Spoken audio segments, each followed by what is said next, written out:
오늘은요, 특별 그 순서도 있고, 점심 식사는 1시쯤 하리라고 하여 생각하고 계시기 바랍니다. 예, 그러나 말씀은 길지 않을 것입니다. 오늘은 성탄 감사 예배이기 때문에 동방 박사들의 경배라는 제목으로 말씀을 드리겠습니다. 지난 연속 2주 동안 전했던 말씀과 좀 연관이 되는 메시지입니다.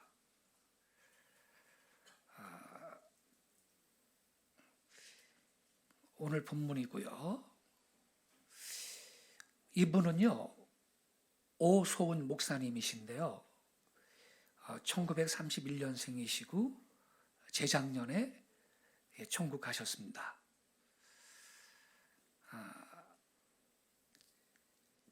한국의 그 찬송가 위원회 그리고 찬송가 공회의 전문 위원으로 주일학교 찬송가, 어린이 찬송가, 통일 찬송가, 신작 증보 찬송가 등 각종 찬송가 편집을 주관하며 한국교회의 예배 찬송 성장에 크게 공헌한 찬송가 학자입니다. 그리고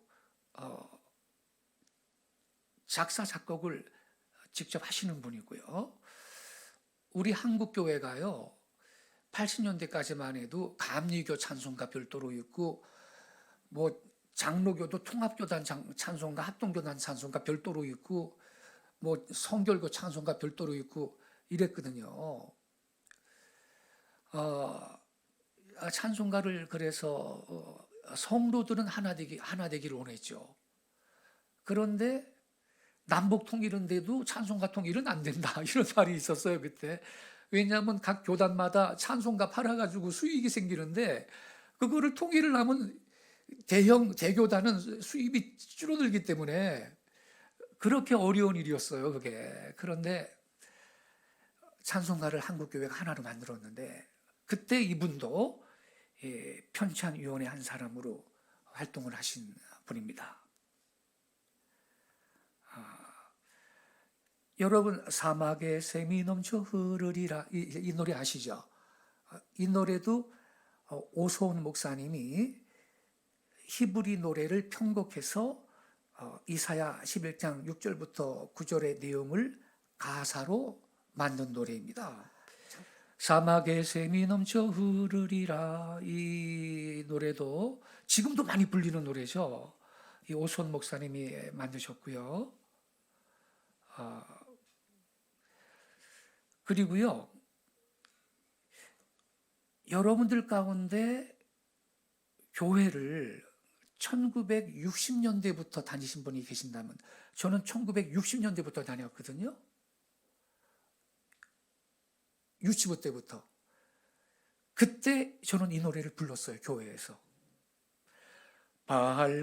밝은 빛을 따라서 암만 향해 나가자. 혹시 불러보셨어요? 이것도 어린이 찬송가인데 이스라엘 국가 하티크바의 가사를 붙인 미국 어린이 찬송가인데요. 1961년 오소은 목사님이 번역해서 한국교회 어린이 찬송가에 실려 있습니다. 지금도. 예. 이게 좀 들려드리려고 했는데 또 이런 어린이 찬송가도 있어요. 이 제목은 삭개오의 노래인데 보고 싶어 예수님 얼굴 그렇지만 키가 작아 보이지 않아 이런 노래 혹시 들어오셨어요? 이것도 이 오소은 목사님이 작사 작곡을 해서 지금도요 우리 한국교회 어린이 찬송가에 실려 있습니다. 이 노래예요. 삭개오는 엉금엉금 올라갔어요. 뽕나무 꼭대기로 올라갔어요. 3절까지 있는데 아주 너무너무 좋은 어린이 찬송가예요. 오소은 목사님이 작사 작곡을 했고요. 들려드리려고 그랬는데 넘어갈게요. 그런데 이 오소원 목사님이요, 제가 쓴 2009년도에 출간한 책, 저 표지 보세요. 알리랑 고개를 넘어 예루살렘으로, 이 책을 읽으셨어요. 거기에 6장에 보면요, 동방박사들의 고국과 마지막 세기의 동방박사들이라는 챕터가 있어요. 이걸 읽고요, 이 오소원 목사님이, 야, 이거 동방박사들 고국이 페르시아 아니네, 신라구나, 이걸 확신을 한 거예요. 여러분, 지난 2주 동안 이 PPT를 사용하면서 제가 말씀을 전했는데, 기존의 그 페르시아설이 설득력이 떨어지는 거다, 신라설이 더 타당하다. 제가 자세하게 내증과 외증을 통해서 설명을 했는데, 여러분, 논리적인 비약이 있었습니까? 제가 논리적인 비약을 한 게 있습니까? 없어요. 지난 2주 동안 이 설교를 유튜브를 통해 경상도 진주에 있는 한 기독교 연합단체 대표 목사님이 그걸 시청을 하고 저한테 연락이 왔어요. 내년에 나 초청하겠대. 직접 듣겠다는 겁니다. 전적으로 동의를 할 수밖에 없다 그랬어요. 그런데 이 오소원 목사님이, 자, 그럼 제가 소개했죠. 찬송가의 전문가입니다.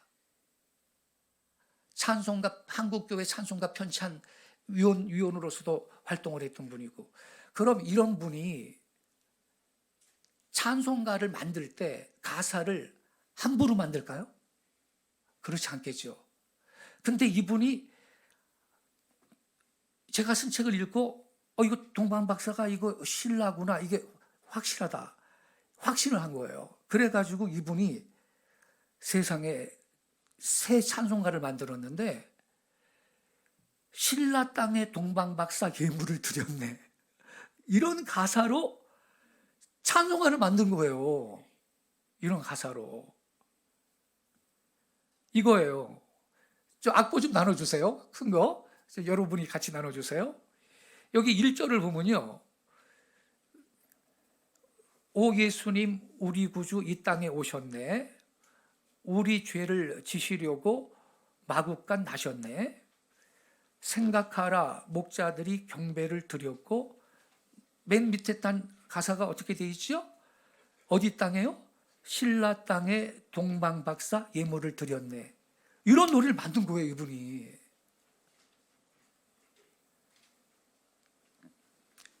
예, 악보 큰 거 이제 보시기 바래요. 제가 깜짝 놀랐어요. 그런데 여러분, 이 노래는요, 원곡이요, 여러분 인쇄물을 좀 보세요. 인쇄물 보면, 이 인물 보면요, 오 예수님 제목 왼쪽에 원곡 이름이 나와요. 원곡 이름 뭐라고 써 있나요? The Golden Rule, 황금률이라는 뜻이죠. The Golden Rule, 미국 어린이 찬송가가 원곡이에요. 정리되셨죠? 뒷페이지에 보면, 맨 뒤, 거꾸로 맨 뒤에 보면 뒤집어서요, The Golden Rule이라는 원곡 악보가 있습니다. 그런데 세상에 여러분, 이 골든 룰을요, 일본에서 어떤 일을 했느냐, 일본에서 무슨 일을 했느냐 보여드릴게요.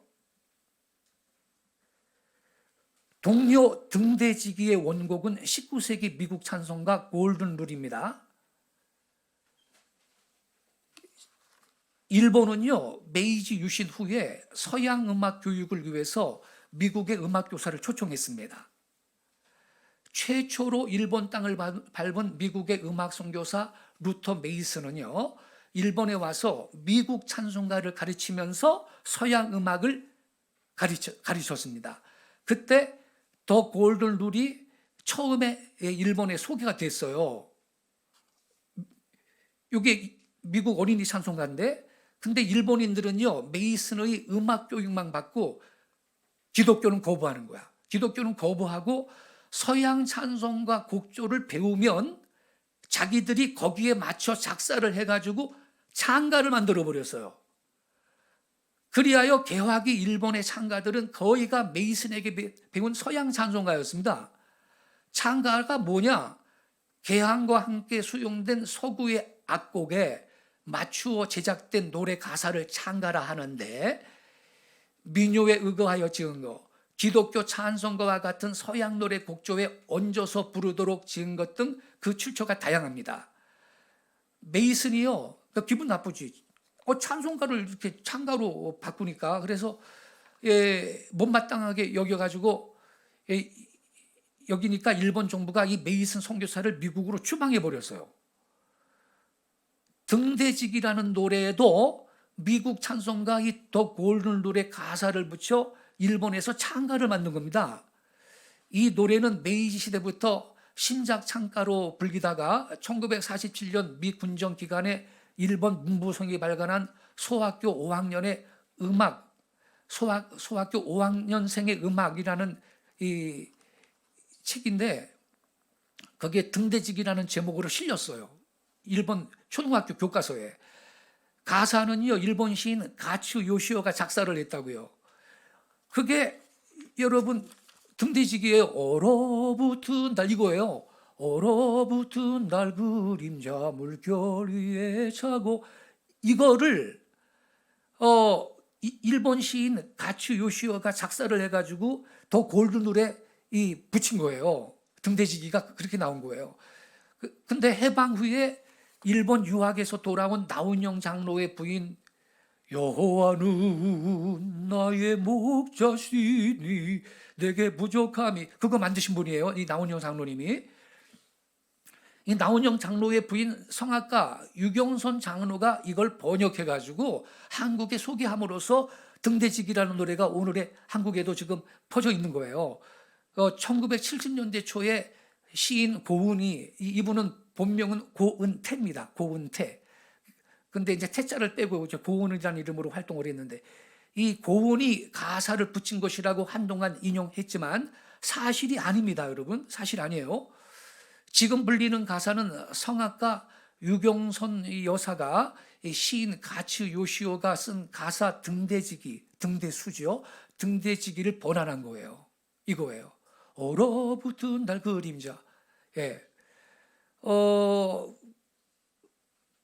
근데 이 등대지기의 원곡이 여러분 지금 설명했죠? 요 골든룰, 19세기 미국 어린이 찬송가입니다. 이 찬송가에 이 오소은 목사님이, 여러분 약보 받아보셨죠? 오소은 목사님이 신라 땅에 동방박사 예물을 드렸네, 이래가지고 찬송가를 만들었는데, 예배팀 나와주세요. 우리 한번 부르고 진행을 하도록 하겠습니다. 같이 한번 불러보겠습니다.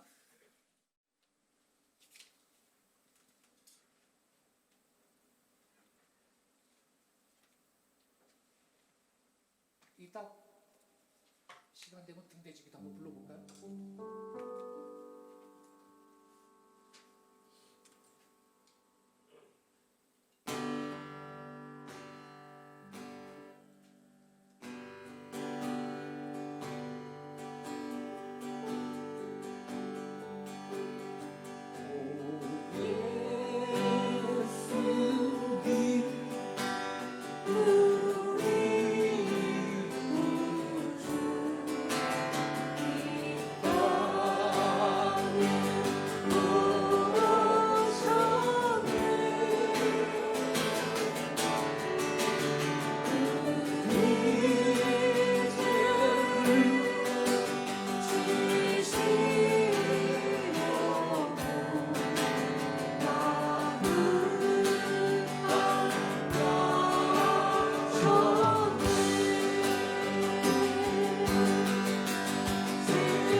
예, 아주 좋은 찬송을 오소원 목사님 만드셨는데 재작년에 돌아가셨거든요.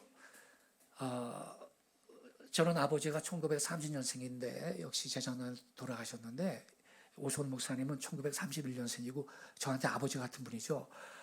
제가 돌아가시기 전에 그 일산에 사셨어요. 직접 가서 찾아뵙고 교제를 나눴어요. 그런데 제가요, 이 약보를 딱 받고 나서 이거 큰일 났다. 이거 어쩌나. 신라 땅에 동방박사 예물을 드렸네. 이 찬송을 만드셨는데 이거 처음 이 악보를 보는 사람은 어떻게 반응할까요? 미친놈 다 있네. 그럴 거 아닙니까? 그죠? 뭔 동방박사가 신라야. 아유, 별 미친놈들이 다 있어, 요새. 이럴 거 아닙니까? 그래서 제가요, 걱정이 되는 거야. 그래서 지금 아까 제가 보여드린 이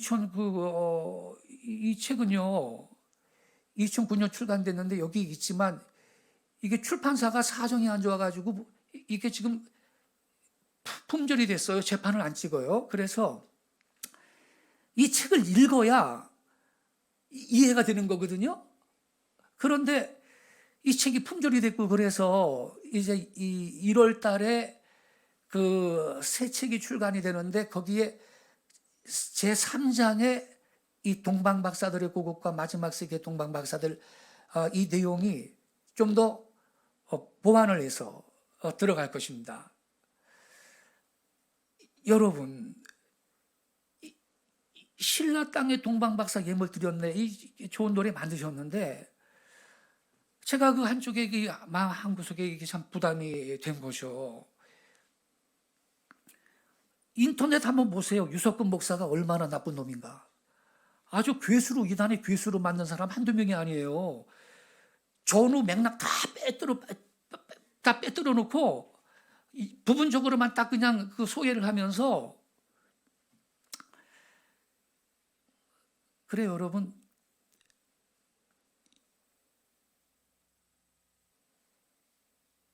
뭐 당연하죠. 왜냐하면요. 어떻게 보면 당연한데 갈릴레이가 지구가 돈다 그랬잖아요. 이단됐어요. 그래가지고 지동소를 주장을 하니까 갑자기 그래가지고 종교재판소에 끌려가가지고 이제 그 이단 정죄되면 화형으로 죽어야 돼요. 갈릴레이는 취소해. 야, 네 그 이단 사상을 취소하란 말이야. 그러니까 갈릴레이가 알았습니다. 취소하겠습니다. 그래가지고 법정에서 나오면서 한 유명한 말이 있잖아요. 그래도 지구가 돈다 그랬잖아요. 그러니까 제가요, 누구든지 앞서가는 사람은 공격을 당하고 고난을 받아요. 제가요, 지금 시간만 체크하고 있는데 공개적으로 지난 3년 전에 교단에서 어떠한 음모가 있었는지 다 밝힐 겁니다. 여러분.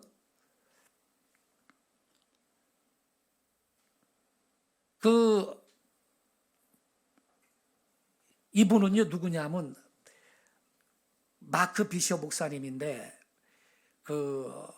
남아프리카 공화국 목사님이에요.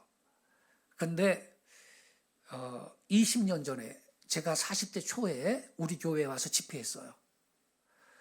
이분도 그때는 나보다 좀 아래고요. 40대 막 들어가던 나이였고요. 20년 전에. 이분은 어떤 분이냐면 국제적으로 사역하는 분인데 예언 사역자예요. 예언 사역자.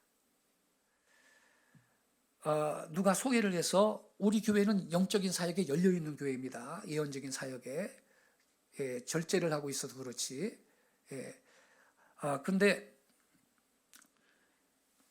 우리 교회에서 집회 끝나고요. 이제 이분을 식사 대접하러 식당으로 모시고 갔죠. 그런데 저한테 그러는 거예요. 나도 예언 기도 좀 해주세요. 안 그랬거든요? 안 그랬는데 하나님이 유석근 목사님한테 주신 말씀이 나한테 있습니다. 그거 좀 전해드려도 되겠습니까? 그러더라고요. 그래서 땡큐시 나는요. 난 하나님 음성 듣기 원합니다. 말씀하세요. 그랬더니 이렇게 말하는 거예요. 당신은 얼음을 깨고 앞으로 나아가는 배입니다. 당신 뒤로 많은 배들이 따라갈 것입니다. 마지막 한마디. 그 배들 중에는 당신보다 더 큰 배들도 있을 것입니다. 이렇게 딱 예언을 하는 거예요. 20년 전이에요. 근데 그때는 제가 이게 무슨 말인가 잘 몰랐죠. 2000년도에 출간된 또 하나의 선민 아리랑 민족이 지난 7월 달에 22판인가 23판인가 또 출판됐거든요.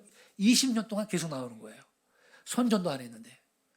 그 책을 읽고요. 제가 지방의 중대형 교회에 가서 집회 인도한 교회가 많습니다. 조용기 목사님도 기자들과 많은 성도들이 모인 자리에서 이 아리랑 민족 그 책을 읽고 여러분들이 꼭 읽어야 된다 그랬습니다. 베니인 목사님이 한국에 와서 치유 집회한 적이 있거든요. 그 준비 집회를 하기 위해서 저 국민일보 사옥에서 그 10층인가 그 홀이 있는데 거기 이제 사람들이 목사님들과 성도들이 많이 모여 있는데 조용히 목사님이 설교하면서 그렇게 얘기를 했습니다. 오소원 목사님이 교회 원로이신데 신라 땅의 동방박사 예물 드렸는데 찬송가 맞는 거 보세요, 여러분. 제가 나중에 그렇구나. 이 마크 비셔가 나한테 한 예언이 이거구나. 호주에도 왔어요. 호주 한인 교포들이 이민 생활이 지쳤는데 유목사님이 와서 아리랑에 대해서 말씀을 전해야 이 사람들이 위로와 회복을 얻을 것 같습니다. 비행기 티켓을 왕복으로 보냈어요. 호주에 가서 연합 집회를 했어요. 근데 사탄이 방해를 좀 하죠. 근데요, 참 재밌는 게요. 보세요. 이게 당신은 얼음을 깨고 앞으로 나가는 배입니다. 이거거든요. 쇠빙선이라는 얘기지. 얼음이 덮여있는 결빙해역에서 수역의 얼음을 부수어 항로를 만들기 위해서 사용하는 배입니다. 이게 쇠빙선인데 나보러 당신은 얼음을 깨고 앞으로 나가는 배래. 당신 뒤로 많은 배들이 따를 거래. 그 배들 중에는 당신보다 더 큰 배들도 있을 거래. 그게 그대로 이루어졌는데요. 이루어지고 있고요. 그런데 여러분 생각해 보세요. 이 쇠빙선이 얼음을 깨고 앞으로 나가려면 힘들어요? 힘 안 들어요? 힘들죠. 부딪히고 나가야 돼요. 그래야 길이 생기고 딴 배들이 따라오잖아요. 힘들어요. 다쳐요. 또 어떤 데는. 제가 그 꼴을 당한 거예요. 몇 년 전에. 그런데 재미있는 거는요. 이제 세월이 흘러서 그 10년쯤 후에 이 마크 비셔 이분 만난 지 10년쯤 후에 제가 그 미국에 국제적으로 권위 있는 예역 사역 단체가 있습니다. 크리스천 인터내셔널이라고 여러분 이 구글 검색창에 그렇게 치면 나올 거예요.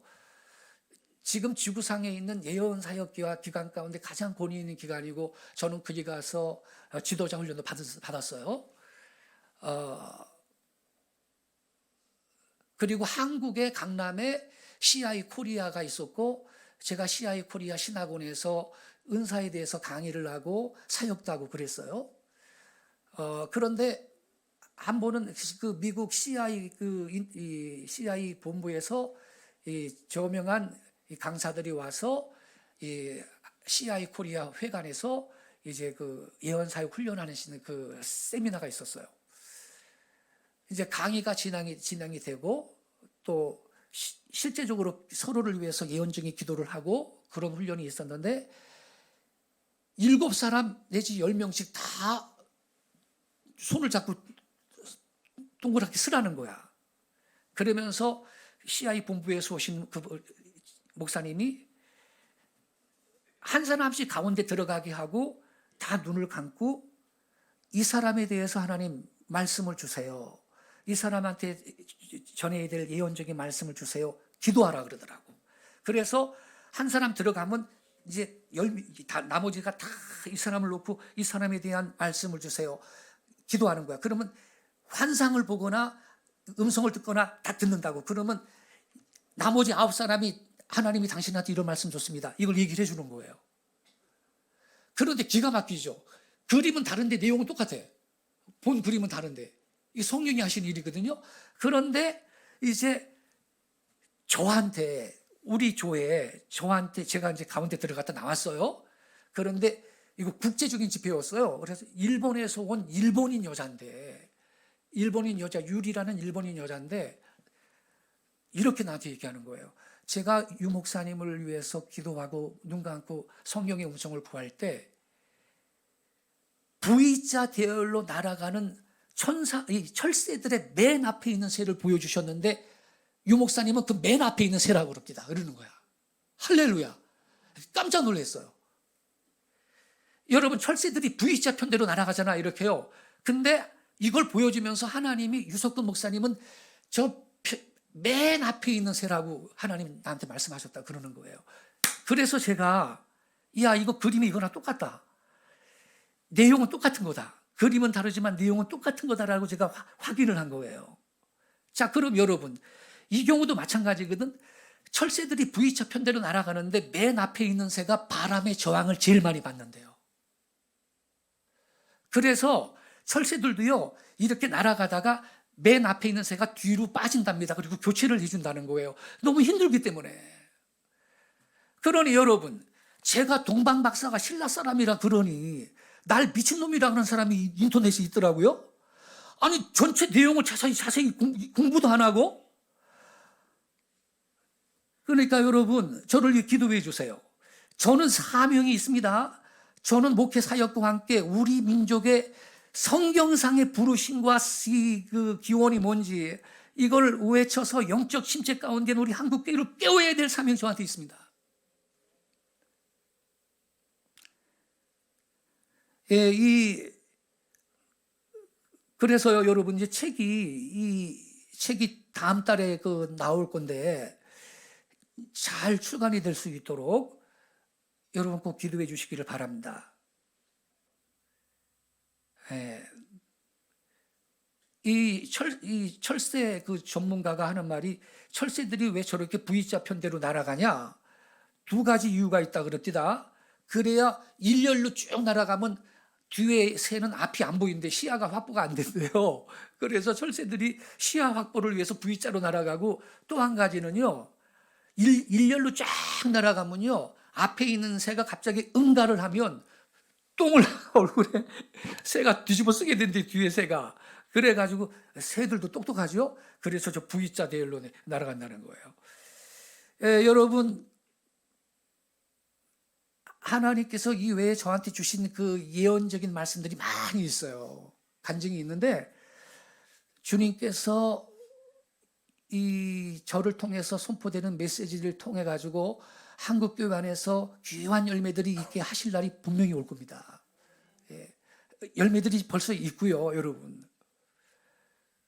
자, 그러면 이제 말씀으로 돌아가서 마무리를 하겠습니다. 예수님의 탄생은요, 하나님의 성육신 사건입니다. 왜냐하면 이사야 9장 6절에 이렇게 써 있습니다. 이는 한 아기가 우리에게 낳고 한 아들을 우리에게 주신 바 되었는데 그의 어깨에는 정사를 메었고 그의 이름은 기묘자라, 모사라, 전능하신 하나님이라, 영존하시는 아버지라, 평강의 왕이라 할 것입니다. 여러분, 이거 이사야 9장 6절인데 이사야는 예수님이 탄생하시기 약 800년 전에 활동했던 분이거든요. 근데 이렇게 예언한 거예요. 한 아기를 주신다, 하나님이. 한 아기가 날 거다. 그분 한 아들을 우리에게 주신다. 그런데 여러분, 그 밑에서 세 번째 줄부터 보세요. 전능하신 하나님이다. Mighty God. 이분은 인간이 아니야. 전능하신 하나님이라 그랬고, 영존하시는 아버지라고 돼 있고, 평강의 왕. 여러분, 예수님은 평강의 왕이시잖아요. 이렇게 예언이 돼 있어. 근데 영존하신 아버지, 하나님이 아들로 한 아기로 이 땅에 오셨기 때문에 예수님의 탄생은 하나님의 성육신 사건인 걸 깨닫기 바랍니다. 어떠한 존재도 이런 분이 없습니다. 석가? 아닙니다. 마호메트도 아닙니다. 예수님만 그렇습니다. 그래서 여러분 여기 이사야서에 예수님은요 영존하신 아버지예요. 그래서 예수님의 이 탄생이라기보다는 하나님의 성육신이라는 표현이 보다 성경적이고 신학적으로 맞는 거예요. 그리고요 이사야 선지자와 동시대에 활동했던 선지자 미가 선지자거든요. 미가 선지자는 예수님께서 이 땅에 오시기 800여 년 전에 활동했는데, 이분도 그때 뭐라고 예언했냐면 베들레헴을 메시아의 탄생지로 예언을 했어요. 예수님이 탄생하시기 800년 전에.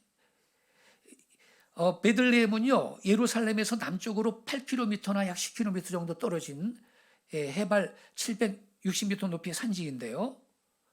이렇게 예언했어요. 우리 미가서 5장 2절은 같이 읽겠습니다. 시작. 베들레헴 에브라다야, 너는 유다 족속 중에 작을지라도 이스라엘을 다스릴 자가 내게서 내게로 나올 것이라. 그의 근본은 상고의 영혼에 있느니라. 베들레헴, 이게 베들이 벳이에요. 베들레헴의 벳인데 집이란 뜻이에요. 벳이. 그래서 베델 그러면 하나님의 집이란 뜻이에요. 베들레헴인데 이것은 떡집이란 뜻이에요. 물론 원어는 이스라엘은 우리처럼 떡 안 먹고 빵 먹었으니까 빵집이란 뜻입니다. 근데 예수님이 생명의 빵 아닙니까? 그래서 베들레헴에 탄생하셨어요. 예수님의 사명과 태어나신 장소가 뜻이 일치하잖아요, 여러분. 그런데 베들레헴 에브라다야, 너는 유다 족속 중에 작을지라도 이스라엘을 다스릴 자가 내게서 내게로 나올 것이라. 그러면서 미가 선지자가 그분의 근본은 언제냐? 상고라 그래. 상고의 영혼에 있느니라. 그러니 이분이 여러분 하나님이시죠. 하나님이시죠. 근본이 상고의 영혼에 있다 그랬는데, 이 상고로 번역된 히브리어는 케뎀인데 앞이란 뜻인데요, 그냥 단순히 앞이 아니고 가장 앞선 시간을 의미합니다. 이게 여러분 지리학적인 의미도 있거든요. 그럴 때는 가장 앞에 동쪽을 의미합니다. 예, 우리 민족의 조상 욕단의 거주지가 케뎀이라고 되어 있어요. 자, 근데 또 영혼 있죠. 그의 근본은 상고의 영혼에 있다 그랬는데, 영혼으로 번역된 히브리어는요 예메이 올람이라는 말인데 오랜 기간이라는 뜻이에요. 오랜 기간. 그래서 과거와 미래 모두를 포괄하는 전체성의 시간을 의미합니다. 그러니까 과거로도 계속 영혼이야. 과거로도 영혼. 500년 전, 1000년 전, 만년 전, 10만 년 전, 억년 전, 과거로도 계속 영혼이고, 미래로도 100년 후, 200년 후, 1000년 후, 만년 후, 미래로도 계속 영혼이야. 이렇게 생각하시면 돼요. 그래서 그럼 이런 분이 하나님이 아니고 누가 이런 분이 있습니까? 에? 그래서 여기 이사야 선지자는 그렇기 때문에 노란 글씨 보세요. 영존하시는 아버지라고 딱 예언을 한 거예요. 영혼이 존재하는 분이에요. 영존하시는 아버지. 근데 이분이 여러분 우리를 구원하기 위해서 베들레헴에 2000년 전에 마국간에 탄생을 하셨다 이 말입니다. 그러니 우리는 기쁘다, 구주 오셨네. 우리는 찬송하고 선포하고 감사해야 될 줄을 믿습니다. 우리가 안 그러면 뭐 세상 사람들이 하겠습니까, 여러분? 예. 우리 기뻐하고 기쁨으로 이 성탄절을 지켜야 되는 것입니다. 세상 사람들은 그래요. 야, 조용해. 기독교인들 입 다물어. 이러죠. 그러니까 마귀가 배후에서 역사해가지고 미국에서는요, 한심한 정치인들이 원래 메리 크리스마스 그랬는데 해피 홀러데이, 해피 홀러데이 이러고 있잖아요. 예수를 빼버리는 거예요. 이게 사실은 영적으로 보면 마귀가 뒤에 배후에 역사하는 거고, 세상은 그렇습니다. 기독교인들 조용해. 시끄러. 이게 아닙니까, 여러분? 우리는 여러분 기쁘다 구주 오셨네 외쳐야 되는 것입니다.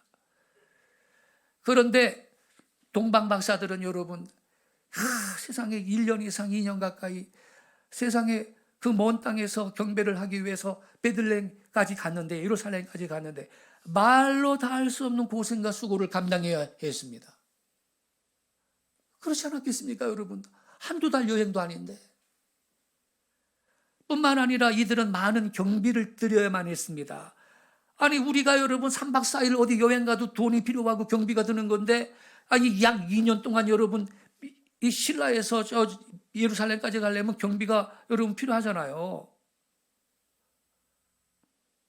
가다가 여러분 말에 밥 주려면 말 밥도 사야 되고 물도 사야 되고 음식도 사야 되고, 그뿐만 아니라 동방 박사들이 예물을 준비해 갔잖아요. 황금과 유향과 모략을. 그러니 경비가 들어요, 안 들어요?